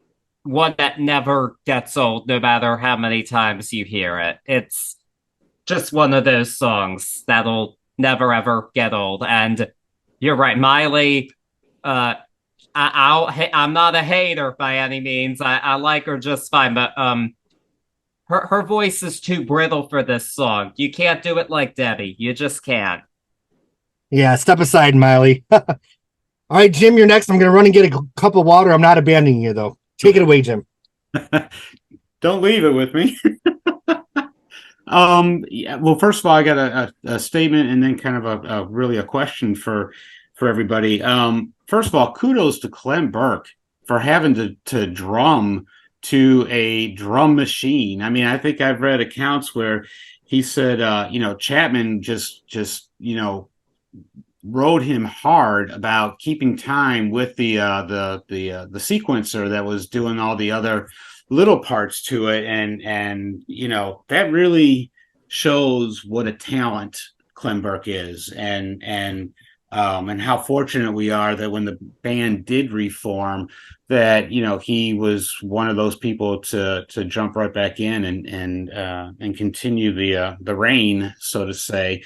But all right, this song, Heart of Glass, there must be 400 versions of this song. Okay, even when this album Parallel Lines is released, it seems like each album has a different version. There's the radio version with the word ass in it. There's the radio version, there's the radio version without the word ass. There's the disco version. There's, and then you got the Best of Blondie version, which I think's the best one actually. But does anybody know what was the actual original version of this song?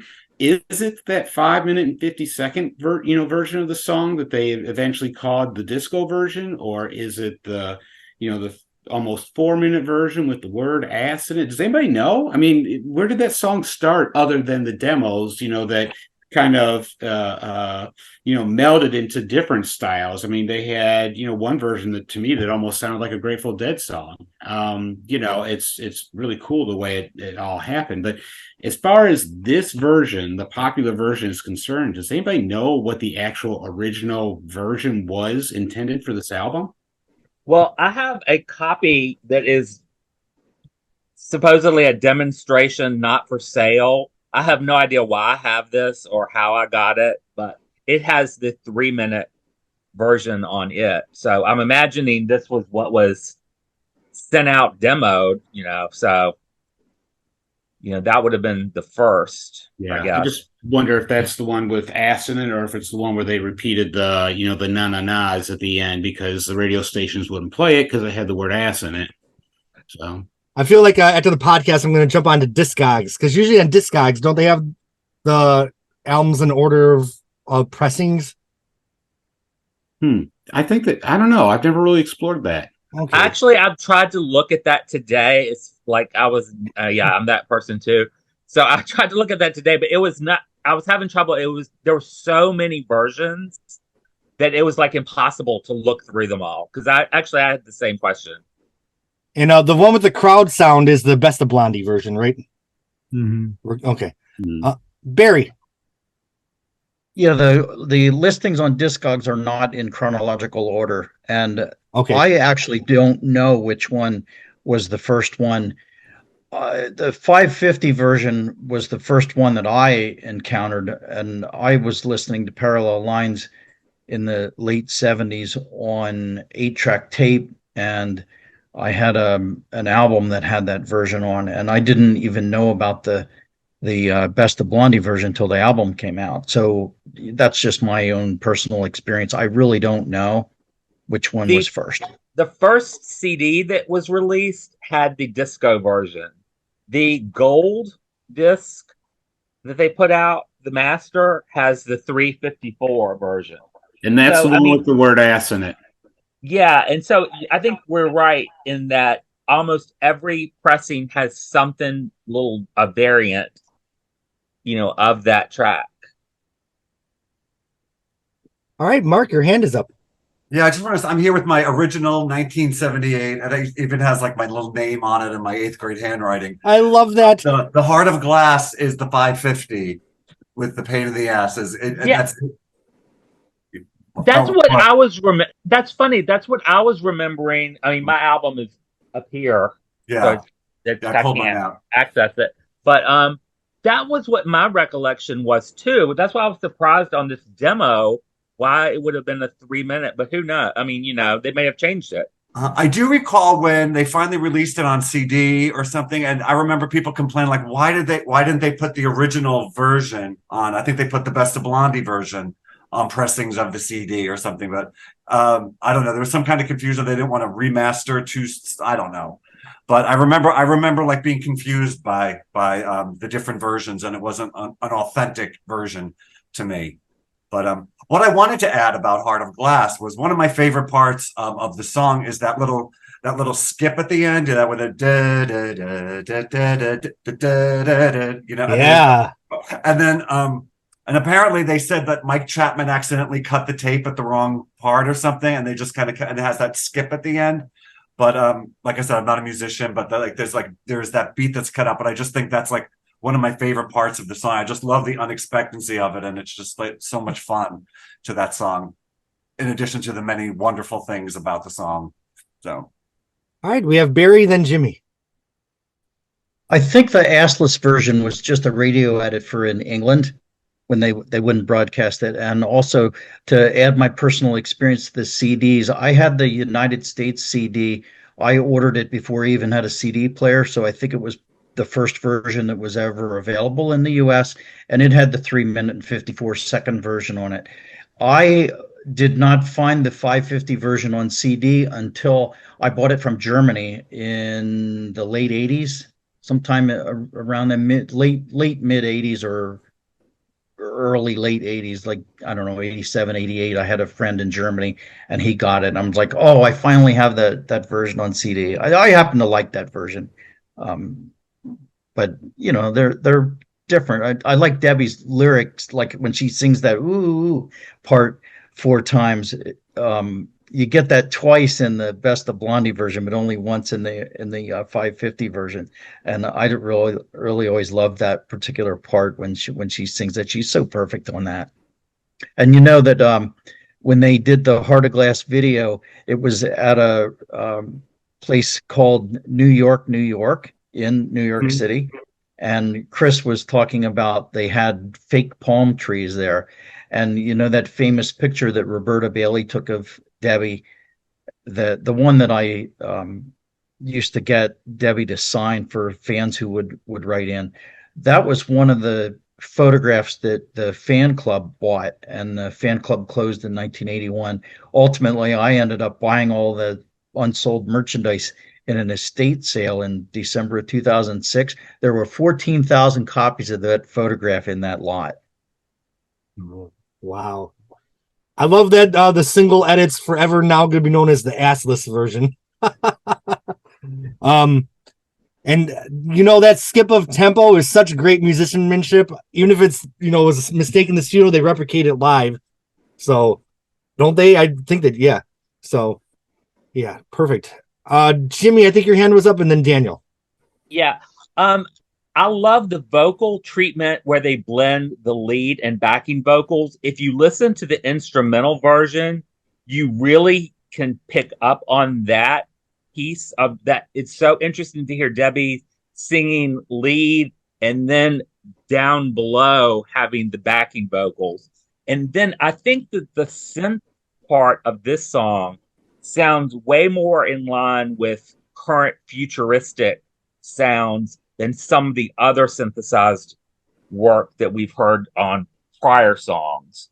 But for me, it's impossible for me to hear this song without seeing the video. And it's like, I hear the song, I immediately think of Debbie, and I really became a fan of that. This was my start of the fandom of Stephen Sprouse, who did her clothes, because I mean, her everything about that video is to perfection. Hair, makeup, looks, body, clothing, everything. I mean, that is sheer, perfection of that time period. I agree 100%. Like, just iconic. That, like, I almost feel like the word iconic isn't even good enough to describe what Debbie's doing in this video. Immortal. Yeah, immortal. All right, Daniel. It's so weird because he just said everything I was going to say, which is awesome. I mean, the one thing, obviously this song, the word that comes to mind for this song for me, I'm basically iconic. I mean, this song, I don't care, of like all songs recorded by all bands, Heart of Glass is an iconic song. And I love it. And it is one of those songs where we were just kind of like saying it would be nice to hear Debbie sing with like, and this song, you're reminded that it's a band too, because you do hear other, the other people singing it, especially at the end, la, da, da, da, da, da, da, da, da. And I love that at the end. I think it's like one of the most gorgeous ways to end the song. And then I love that you mentioned Stephen Sprouse too. I actually knew Stephen, and he actually had talked about like designing clothes for Debbie Harry, and like she's wearing that gorgeous asymmetrical like dress. And he was a sweetheart. He was like a really nice guy. Real very quiet, and it was very sad that he passed away. But like, but yeah, that's iconic too. Everything about this, like the music video is iconic. All the imagery, the styling, the production, everything about it, it's fabulous. And it's interesting the themes that keep coming up on the album, because we have, I'm not gonna bring up the urgency for this song, but we have like the bluish light and fade away and radiate, and then we're talking about the bluish light again in this song. And to me, this whole album does kind of radiate a bluish light. So when you think of that drum in the beginning being sampled, what comes to mind for everybody? Because for me, it's Missy Elliott, Work It. Yeah. You know what? I'm okay with that sample. I thought she did it justice. She did. Missy did it justice. I'll let her. I won't let Miley with her bombast, but I'll let Missy. All right. Does anyone else have anything to say about Heart of Ass, the ass or assless version, before we move on? I was gonna say, do we realize that Dolly Parton and Debbie are covering that on her new album?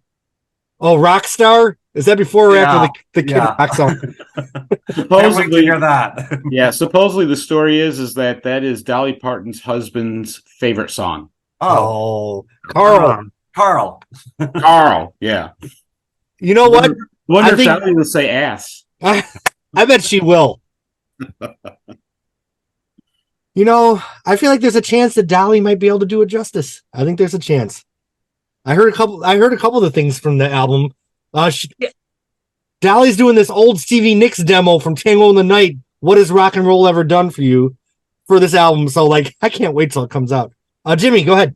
Yeah, well, they did a version on Bravo Musicians. It was just an acoustic version of Heart of Glass, and that if you've never heard that, go to YouTube Look at Bravo Musicians, Blondie, Heart of Glass.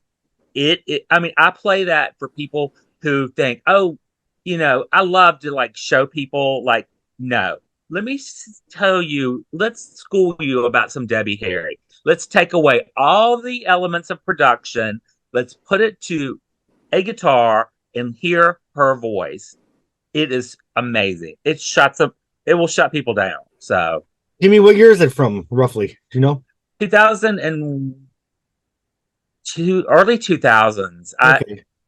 It's like Chris Blondie kind of era, sort of. Yeah, and Paul was the guitarist, and it was just him and Debbie, and she just performed it. The vocals are amazing. Wow. It sounds so good. All right, Jim. Yeah, I agree with Jimmy. It's a beautiful version of that song, and all the songs they do. I think they do Night Wind Scent. It was kind of between No Exit and Curse of Blondie. I think they were kind of gearing up to maybe promote Curse of Blondie, but it was Paul and it was Chris and it was Debbie, and yeah, I mean it's absolutely beautiful. And then she did it again, kind of acoustically when she did the Necessary Evil tour. I mean, the promoters wanted her to do some Blondie songs, and she's like, well. The story I've heard is that she didn't really want to do it like Blondie because she's not performing as Blondie. She's performing as Debbie Harry. And she did this kind of guitar, almost calypso type of version of it. I mean, I would love to find a good recording of it. I found a couple of really bad recordings of it, but it was just amazing. And she actually played the, what's that instrument? It's in the egg and it's got the sand in it. She was actually playing that through the whole song. You don't ever see Debbie playing an instrument, when she's singing, but when she did it solo on the Necessary Evil tour, Jimmy, it was just as beautiful as the musician's version. So, wow, I'm gonna check those out right after this podcast. All right, Barry. So I wanted to comment that one of the things that I always thought about back in the day was I wonder if I'll ever be able to hear a version of a Blondie song that has Debbie Harry's vocals isolated from the rest of the mix where you just hear her singing. And I did find eventually, I don't know, it might have been 8 or 10 years ago at this point, I found some of the songs that were broken out into 8 tracks, individual tracks where I think it was for that game, Rock Band or Guitar Hero, one of those video games, and they were done in those games, and I think someone ripped them out of there, and I have these 8-track files that you can load in Audigy and actually play the bass separately, the drums separately, the vocals separately. It's a very interesting experience. If anyone hasn't heard it, I can get you the download for those. Wow. I'm sure it's amazing, no doubt. Fantastic. All right. Any other thoughts on Heart of Glass? No, we're not going to do the thumbs up or thumbs down because that's a waste of everyone's time. All right. We only have 2 songs left. I'm Gonna Love You Too. Who wrote this one here? I should have brought my reader glasses with me. Buddy Holly, wasn't it? Buddy Holly. It's his song, yep. Okay. What do you guys think of this one? Actually, it's Malden, Sullivan, Petty, but Buddy Holly. Oh, yeah, it was his. Yeah, that. Gotcha. Okay. So we're kind of going back towards the retro thing here. Mm-hmm. All right, Charlie. All right. The most interesting thing about this song to me is, again, I think it fits well for this band because they have that retro feel to them always, but what's really most impressive about me is how well it fits in with the rest of the album, which is all these original compositions, and we still have a cover that somehow fits right in with all of it. And I think you can tell this is a song that the band liked. I get that from it. It's like, this is a song the band liked and wanted to do, and I think those are the best kinds of covers when you can tell they want to be doing it. So that's all I've got to say about it. And I definitely think it works after Heart of Glass. Like, how do you follow up a song?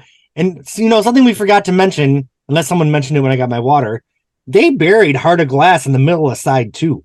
Like, one of the most iconic songs of all time. And what a daring but genius move. I love where it is on the album. Okay, we have Mark. Yeah, I can remember at the time when this came out. It was 1978. There was a movie with Gary Busey, the Buddy Holly story, and I think that everyone thought that there was going to be like a Buddy Holly like revival of something, and I think that's part of the reason why they recorded it. A lot of people don't realize this was a single, and that to me seems a little odd, and although I love the song and I think it's a great song, but it always kind of just seemed, I'm like, oh, that's that Buddy Holly song, and it just never really, to me, never really felt 100% like a Blondie song until I saw the Parallel Lines tour in 2008, and they just finished. I mean, by the time they get to Heart of Glass, because in the tour they performed the album as is, started with Hanging on the Telephone into One Way or Another and everything. So by the time they got to Heart of Glass, the place was just going bonkers, and the hand waving thing and everything, and then to go right into I'm Gonna Love You Too was just crazy. And once again, Clem's playing on it was off the wall. It was just amazing. And it was just like the ultimate like party song, having just like everyone in that concert hall was just like in love with each other at that point. And we were just having the best time. And it's just a fun song. It's just a lot of fun. For something to be able to keep the party going after Heart of Glass, that's a testament to something there. Yeah, exactly. All right. Any other thoughts on this song? Yeah, Jimmy? I'll add. Yeah, I think it was a surprising choice for a single, but I think that Charlie probably, got to that point about the Linda Ronstadt and then the Buddy Holly thing. Makes sense. I think it feels very nostalgic until there's a guitar break. And I think, and then it's like, okay, now we're bringing it into Blondie lane. Because the beginning, and it kind of reminds me of Denis in a way, just kind of the way it's performed.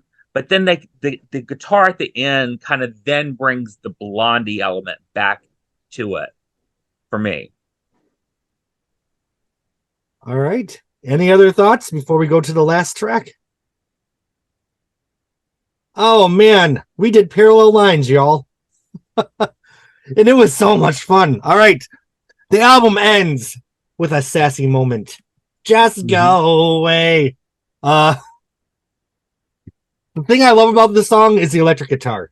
Those lead guitars, it just has that signature out. There's just that Blondie guitar sound that just tugs on my heart a little bit. I don't know what it is, but this song's got it, and I love it. Who wants to start this one off? Charlie. Yep. Again, I love a sassy Debbie Harry. And this song has that in spades. And this is just me. Any song with spelling out the word, I always go for it. Always. I guess I could thank Gwen Stefani for that, but she's taken a few pages from Debbie Harry, so I think it makes sense. The parallel line, if you will, there. But this isn't that podcast. But yeah, I think this is a perfect closer for the album. One of my favorite album closers ever. And I love when an album ends with a kiss off like this. That's just the best way to do it. So bravo to Blondie for that. And bravo to Blondie for effectively ending a masterpiece album with a song that we can all be like, fuck yeah. Mm-hmm. Now, I wouldn't say, I feel like some people took some pages from Debbie Harry's books or chapters. Depends on how you want to look at it. All right, Jim. Well, it's the only track on the album that she totally wrote. I mean, she's got the credit for music and the lyrics and stuff like that. So, I mean, that right there, being such a strong closer and such a strong kiss off, really shows you the talent of just that one woman herself, and her mentality when she gets into her writing mode. I mean, she's very raw. She's very upfront with her lyrics, and this is a perfect example of that. I also love how so many songs on this album have some twists and turns, and the song kind of fades out with almost a pretty melody and section. So good. Mark, and then Jimmy. Oh, you're muted, friend. Yeah, I love this song, and it kind of, it was for me, I almost felt like it was a throwback to kind of like Rip Her to Shreds, and just like that, back to that, like, once again, that sassy kind of like New York, very much like, even, like just throwing it back in your face, and, just go away, it's just like such a very New York thing, just being, just very strong and very in your face. And I felt it ended very similarly to how, side one ended with "I know, but I don't know." And actually, I've heard someone say that we have been talking about, I would have placed songs in different places in the album. And somebody once explained to me that if you look at side one and side two together and the arrangement of the songs themselves are very similar. Like you have "Hanging on the Telephone," 11:59, which are like really strong openers. And then you have "One Way" and "Will Anything Happen," which are kind of like in your face, and there's a pleading. And then you have what was it? Picture This. Picture This and Sunday Sunday Girl. Girl, which are kind of sweet and romantic. And then you have "Fade Away" and "Heart of Glass," which are the experiments of the album. And then what is it? "Pretty Baby" and I'm Gonna Love You Too. "I'm Gonna Love You Too," which are nostalgia songs. And then you have "I Know, But I Don't Know" and "Just Go Away," which are very like kind of ballsy, kind of kiss-offy kind of songs. So I didn't come up with that, but somebody had explained that to me, and I thought that was interesting, that the two sides of the album are actually parallel lines to each other. Oh my god! And let's do a quick shout out, voices, if you will. I'm sorry. Let's do a quick acknowledgement that there are lyrics to a poem called "Parallel Lines" in the liner notes that didn't make the album. Was there ever music to that, or was it always just a poem? Oh, it's okay. Barry, I think Barry can answer that. You just stole my question, Jeremy. I was going to ask that. I'm so sorry. It's all good. As far as I know, it was never recorded with music, but I personally have a spoken word copy of that Debbie recorded when they were doing the recording sessions. And I've heard it. It is something to be heard. I will just say that. We should get together a listening party again. That was incredible. Barry's, I mean, wow. All I can say is wow. Wow. I mean, I clearly remember, like, there are so many things in my life I have no memories of, but I don't know if that's true, because if I've forgotten it, I really don't know about it. So that might not even be true. But I just so remember that, listening and hearing all those things. But my one thing on "Just Go Away" is, I just think that the call and response vocals, the way that goes at the end, I mean, it just is genius, and it just is just a brilliant way to end it. But I was at the 30th anniversary performance, and they did not perform it the album version. They performed, like, I guess they had a demo of, like, it was called "Lullaby" originally, and that was performed instead of the album version of "Just Go Away." How was that? Did you prefer it over did you have a preference? Now, yeah, I would have preferred the album version. I mean, myself, but the concert didn't end, like at the end of that, Debbie took off her high heels. I think she threw them into the audience, and then they went into like "Dreamin'" and other greatest hits. So, I wasn't crazy about that choice, the way to end the Parallel Lines album, because I think the album version is such a, great album closer of all time. It is just one of them. Thing I found interesting is talk about bookends. In the very first song, she's saying "hang up and run to me." Then the last song, she's like, "go away." So we've run the full journey here on this album. Any other thoughts on "Just Go Away"? Barry? I'd just like to give a shout out to Jimmy Destry's awesome keyboard playing in that. I love Jimmy Destry and his writing, and that keyboard in there is really fantastic. It's classic Blondie. It's interesting. You wonder, like, when they were in the studio and they wrapped the last note of the recording, I just wonder if they knew that they had something magical on their hands that would kind of change the world. You just never know. All right. Well, any other thoughts? I always end my Phonogenics with something that some people love and some people hate, where I have everybody rank an album on the scale of 1 to 10, and it can be within the lexicon of Blondie or music, whatever you want. But before we do that, Barry, you had your hand up. I just had a footnote to "Heart of Glass." One of our lovely guests, who I don't remember who it was, had that wonderful 12-inch single of the United States Heart of Glass back with the instrumental. Yeah. Yes, with that lovely picture label. And you had asked if there was ever a CD with the instrumental version. The one I had from the singles box. I don't know if you can see it. There we go. This one has the instrumental version on this CD. Oh, I love it, and I have that too. I'm so happy I don't have to seek it out. I will have to look for that because unfortunately I don't have that singles box. I don't even know if they make it anymore. They seldom used. I don't think they make it. Okay, but that's where you got that from? Was from the singles box? Okay. I don't think it's too much on Discogs. Like, I think it's affordable still. Okay. Yeah. If I remember correctly.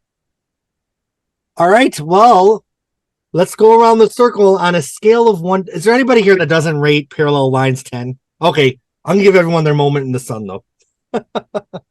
We're going to start with Mark. Parallel Lines, on a scale of 1 to 10, how would you rank this album? 10. I mean, that's, yeah, I just, and ironically, it's not my automatic go-to Blondie album. I think because it's the one that's most people identify with and most people go to. So I always tend to go to the more obscure, but as far as pop albums go, I mean, there's a reason why it's on so many like top 100 of best albums ever made, because it is. It just is. All right, Charlie, you're next. I never do number grades. I always give albums letter grades. Well, you can give it a letter grade if you'd rather. Okay, I'm gonna give it an A. I think that's I mean, there's a reason it's on all those lists. This is one of those that belongs on all of them. So, but in terms of a Blondie album, number-wise, 10 out of 10 for a Blondie album. Yes. All right, Jimmy. Wow, the pressure of it all. I mean, for me, 10 out of 10 means that it is sheer perfection, note to note. And I don't know that for me, when I'm thinking of perfection of Blondie albums, it's at least a 9.5. I mean, at least a 9.5. I would have to go back and really reevaluate some of the information that you guys have shared in your perspectives. I really want to go back now and listen to the album with those thoughts in mind, because I think it may shift my original thinking about some of this. Same here for sure. All right, Big Al, you've been silently observing us, but I'm dying to give us some parting thoughts if you'd be kind enough. I'm so glad you were with us. I've been here all this time, and more of a watcher than a producer. But anyway, I would say Parallel Lines for me personally is actually only a 9, because my all-time favorite is Eat to the Beat. Okay. Which will be on the next round. Yeah. But yes, it is like way up there. So 9 out of 10. But Eat to the Beat, 10 out of 10. I'm already looking forward to next month. I can't wait. All right, Barry, dare I ask you to rank a Blondie album?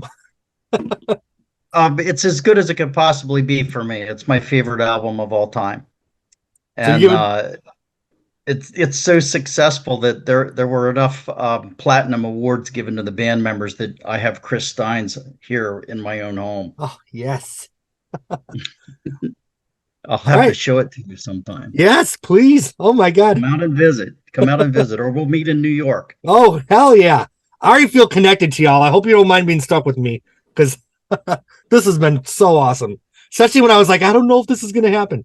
It's happening, baby. Okay, Daniel.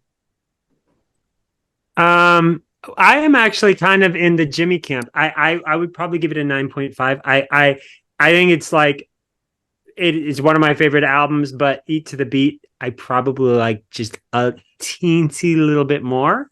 I don't know if it's because, I don't know, like I'm kind of a goth at heart, and Eat to the Beat has like some goth moments on it, which I love. I used to have friggin' hair extensions and like skull makeup, all, and so I gravitate. The Eat to the Beat has a little bit of a darker vibe to it, and so I think I gravitate towards that. But this is an amazing album. It's an iconic album. Like, okay, it's not 9, but it's like 9.9 for me.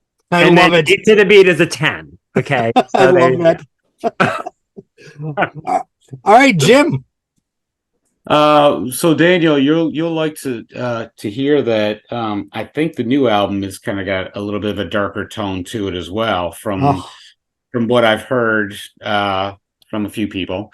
But you know, I was like Jimmy too. I mean, Parallel Lines has never been, and Mark, Parallel Lines has never been my go-to album. My go-to albums from the first, incarnation of Blondie, the 76 to 82 years. You guys are probably going to kill me. Is The Hunter? I don't know what it is about The Hunter. And I love some of it. It's probably the worst selling album they ever released because it did get promoted. The band was like in pieces already, but there's just so much stuff on the album that's so different and so originally it would have been The Hunter, Auto American, then Parallel Lines. But after listening to you guys talk about every single track on this album, I don't know. I'm going to have to change my list, So I would have to give it a very, very, very strong, 9.5 to 9.9 right now. I mean, The Hunter's just always going to be my favorite because there's just, when I got that was a time in my life where, you were kind of growing and you associated music with a lot of stuff. And that album just, that and Auto American are two albums where I just associate that with a lot of good and not so good memories, but memories that just really kind of formed who I am today. So there you have it. 9.9. All right. So I'm a very generous rater. I remember when we went through the Stevie Nicks albums, I'm like 10, 10, 10, 10. You know what? We're going to keep the vibe going. I give Parallel Lines a 10 because this album changed history. When you look at any music book, this is one of the albums that changed history. This is the album that put Blondie on the map forever till today. We're here in 2023. So had this album not come along, I don't know if there would have been an Eat to the Beat or a Hunter or Panic at Girls or the album that we're about to get. So I think just for its cultural significance, I'm going to give it a 10. And I think I gave the first album a 10, then Plastic Letters like an 8, I think. But all right. Well, I loved meeting you all. The next one is scheduled for August 16th, Madonna's birthday. How ironic that we're going to be talking about a Blondie album. So I hope you all can make it. I'm going to pause and let's just chat for a couple more seconds. But thanks to my Patreon subscribers. But most importantly, thanks to Blondie for being one of the best fucking bands of all time. We will see you next month.